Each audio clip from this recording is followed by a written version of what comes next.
வணக்கம் மக்களை, சற்று முன் வெளியான செய்தி ஒன்று வெளியாகியுள்ளது.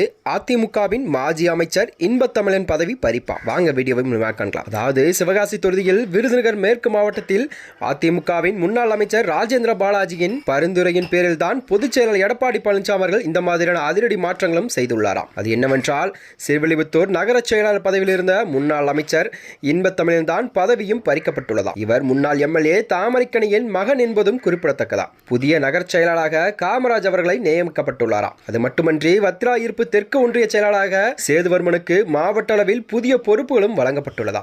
வத்ரா இருப்பு தெற்கு புதிய ஒன்றிய செயலாளராக கோட்டையூர் பெரியசாமியும் நியமிக்கப்பட்டுள்ளாராம். அது மட்டுமின்றி மாவட்ட எம்ஜிஆர் இளைஞரணி செயலாளராக பதவியிலிருந்து VS பலராமும் நீக்கப்பட்டு இவருக்கு பதிலாக தான் நகராட்சி கவுன்சிலர் துரைமுருகன் அவர்களையும் நியமிக்கப்பட்டுள்ளாராம். இவ்வாறு நிர்வாகிகள் அடுத்து மாற்றத்தால் அதிமுகவில் பெரும் பரபரப்பும் ஏற்பட்டதா. இந்த அதிரடி மாற்றங்கள் ஏன் ஏற்படும் என்றால், வருகின்ற 2026 சட்டமன்ற தேர்தலான் தேர்தல் பணிகளை தீவிரமாக செயல்படுத்த வேண்டும் என்ற நோக்கத்தில் தான் இவ்வாறான மாற்றங்கள் நிகழ்ந்துள்ளது என்றும் குறிப்பிடப்பட்டிருக்கிறது. அது மட்டுமன்றி இந்தபடியாக 2026 சட்டமன்ற தேர்தலில் அதிக பெரும்பாலான வாக்குகள் பெற்று ஆட்சி அமைக்க வேண்டும் என்ற நோக்கத்துடன் தான் எடப்பாடி பழனிசாமி அவர்கள் இந்த மாதிரி மாற்றத்தையும் உருவாக்கி கொண்டிருக்கிறாராம். மேலும் இது போன்ற வீடியோக்களை தெரிந்து கொள்ள நமது சேனலை மறக்காமல் சப்ஸ்கிரைப் செய்து கொள்ளும்.